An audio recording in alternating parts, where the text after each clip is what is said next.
Hello friends, last व्हिडिओमध्ये आपण पाहिलं पायथागोरस थेरमचं इक्वेशन आणि त्याचबरोबर त्याच्यामध्ये असणारे त्याचे triplets also 360 90 degree concepts and 45 45 90 degree concept. तर आपल्याला त्याच्याशी संबंधित 360 90 डिग्री थिअरम आणि 45 45 थिअरम जो आपण आता व्ह्यूमध्ये बघितलेला आहे त्याच्या संदर्भात आपल्याला काही एक्झाम्पल इथं सॉल्व्ह करायचे आहे. ठीक आहे, एक्झाम्पल पहा.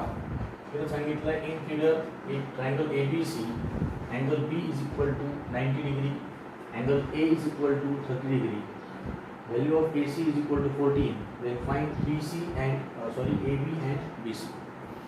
तर आता पहा, आपल्याला एक असा ट्रायंगल दिला आहे ज्यामध्ये दोन अँगलच्या व्हॅल्यूज आपल्याकडे आहेत आणि आपल्याला माहिती आहे की दोन व्हॅल्यू जर आपल्याकडे असेल तर तिसरी अँगलची व्हॅल्यू आपण या ठिकाणी फाइंड आउट करू शकतो. कसं? तर आपल्या इथे दिलं आहे in triangle A B C, angle B is equal to 90 degree, angle A is equal to 30 degree. Okay, therefore angle remaining angle is here C is equal to what 60 degree. Even आता तो figure मध्ये दिलेले आपण या ठिकाणी टाकून दिलेली. ठीक आहे, म्हणजे अँगल सी किती येणार आपला 60 डिग्री येणार. त्याला आपण काय म्हणणार रिमेनिंग अँगल. ओके, मग आता पहा रिमेनिंग अँगल 60 डिग्री आहे म्हणजे हा जो ट्रायंगल आहे तो 30 डिग्री 60 डिग्री आणि 90 डिग्रीचा आहे. ओके, मग आपण इथं काय म्हणणार therefore according to theorem of 30 degree, 60 degree and 90 degree. काय सांगतोय आपल्याला तो थिअरम पहा आता. तर 30 कोनासमोरची बाजू म्हणजेच BC is equal to 1/2 hypotenuse. आपण म्हणणार अपोजिट साइड ऑफ 30 डिग्री. 30 डिग्रीच्या अपोजिट साइड BC ही कोणा एवढी असते which is 1/2 of hypotenuse. So BC is equal to 1/2 into हायपोटेनसची व्हॅल्यू आहे 14 base 14. BC is equal to किती आलं 7. ओके, ही व्हॅल्यू आली BC युनिट. त्यानंतर आता आपण अँगल 60 डिग्री पण फाइंड आउट करू शकतो. ऑल्सो अँगल 60 डिग्रीच्या अपोजिट साइड आहे AB. So AB is equal to √3/2 of hypotenuse. इथं आपण हे लिहू शकतो अपोजिट साइड ऑफ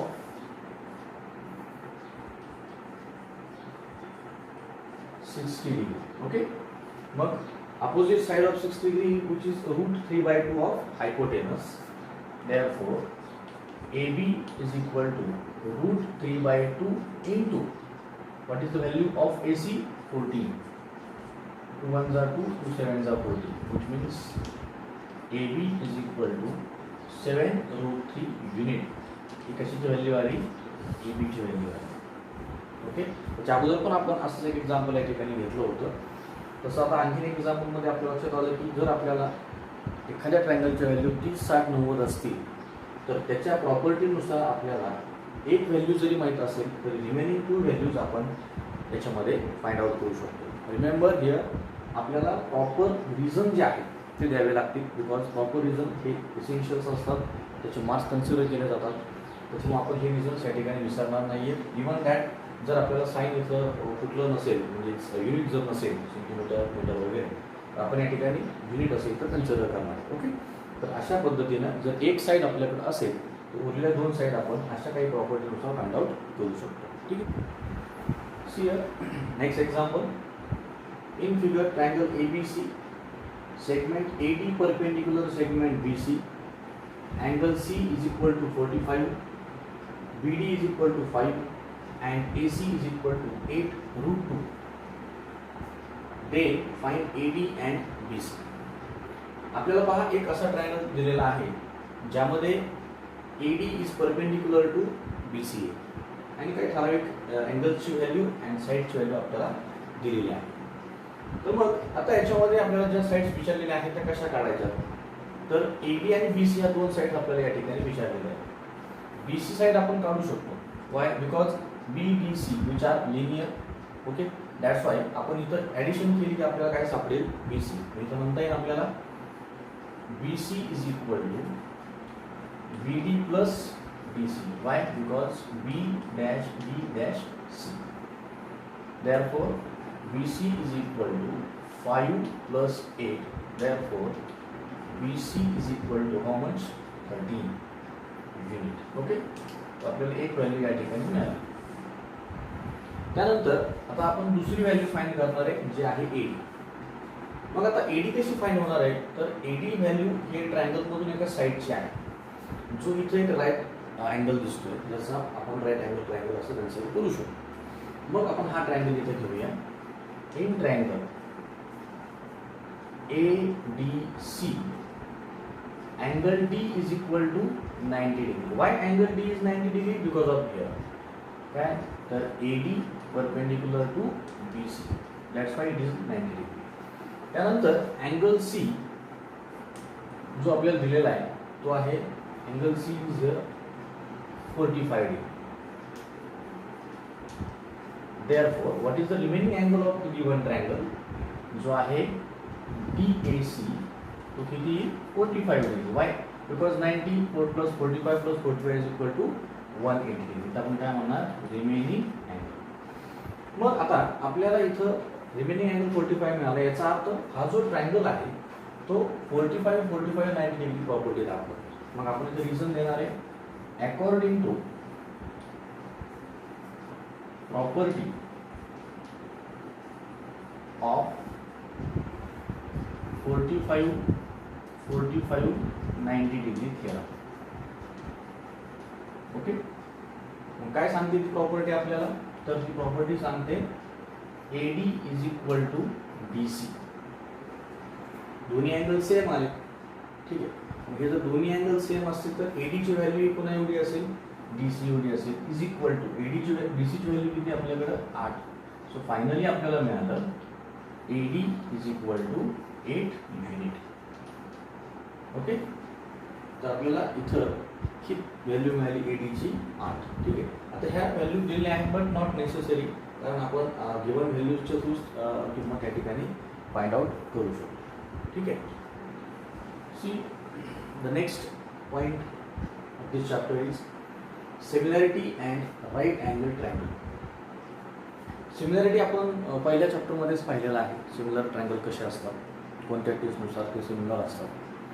आणि आता सिमिलॅरिटी राईट अँगल ट्रायंगलचं रिलेशन आपल्याला या ठिकाणी पाहायचं आहे.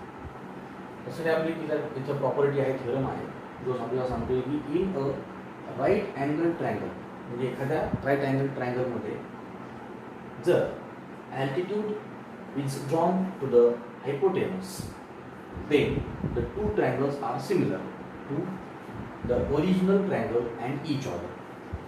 जर राईट अँगल ट्रायंगल मधून जर आपण त्याच्या हायपोटेनसवर एक लाईन परपेंडिक्युलर ड्रॉन केली तर त्याच्यापासून दोन राईट अँगल ट्रायंगल तयार होतात, जे मोठ्या ट्रायंगलचे सिमिलर असतात आणि त्याचबरोबर एकमेकांचे सुद्धा सिमिलर असतात. अतिशय सोपा असा हा थिअरम आहे जो आपण या ठिकाणी प्रूफ करतोय.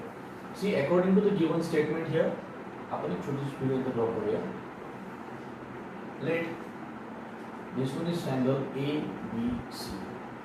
अँगल B हा 90 डिग्री आहे असं आपण मानू. आता इथून आपल्याला एक ॲल्टिट्यूड ड्रॉन करायची, कशावर, हायपोटेनस, त्याला आपण D असं म्हणूया. ठीक आहे. मग या स्टेटमेंटमध्ये गिवन डेटा काय काय आहे, तर आपण नेहमी या ठिकाणी सांगत असतो की गिवन जे असतं ते इफ पासून सुरू होतं, देन पर्यंत जाऊन थांबतं. मग इफ पासून देन पर्यंत सगळं गिवन आपण या ठिकाणी मांडणार आहे. मग आपण इथं म्हणणार in triangle ABC angle B is equal to किती घेतलेलं आहे आपण 90 डिग्री. त्याचबरोबर BD जो आहे तो परपेंडिक्युलर आहे कशाला, AC ला, आणि इथं ABC हे एक रेषीय आहे, लिनियर आहे, हे कोलिनियर. मग आता इथं ADC हे पॉईंट्स आपल्याला मिळाले, हे परपेंडिक्युलर आहे असं आपण जे सांगितलं. आता आपल्याला टू प्रूफ पाहायचं काय असेल टू प्रूफ, तर हा छोटा ट्रायंगल मोठ्याशी सिमिलर आहे, म्हणजेच triangle this one small one triangle is here ADB which is similar with मोठा ट्रायंगल ABC. त्याचबरोबर triangle BDC similar with ABC आणि triangle ADB which is similar with triangle BDC. म्हणजे हा छोटा या मोठ्याशी सिमिलर आहे, हा छोटा या मोठ्याशी सिमिलर आहे, ते दोन्ही एकमेकांशी सिमिलर आहे असं आपल्याला प्रूफ करायचं. ठीक आहे, मग आपण पाहूया. आता प्रूफ मध्ये आपल्याला या ठिकाणी एक एक ट्रायंगलची जोडी जी आहे त्या ठिकाणी प्रूफ करायची. मग आपण इथे म्हणूया in triangle ADB and triangle ABC. आपल्याला माहिती आहे की जर दोन ट्रायंगल प्रूफ करायचे असतील तर सिमिलॅरिटीचे टेस्ट आपण इथं वापरत असतो. मग या दोन ट्रायंगलला प्रूफ करण्यासाठी आपण त्या टेस्ट इथं वापरतोय. आता इथं या दोन ट्रायंगलमध्ये ए अँगल हा कॉमन आहे. Angle A is congruent with angle A. Y? Because of common angle. त्याच्यानंतर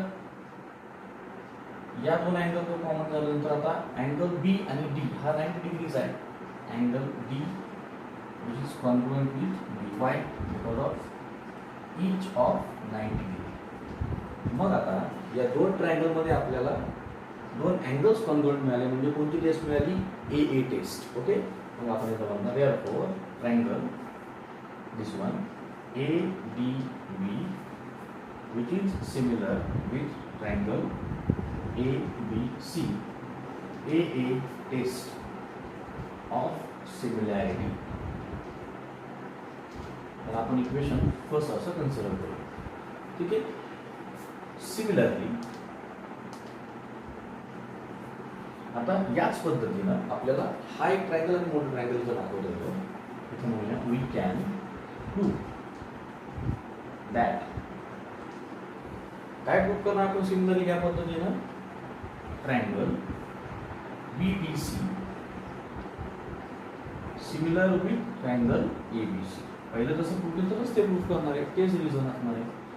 AA टेस्ट ऑफ सिमिलॅरिटी.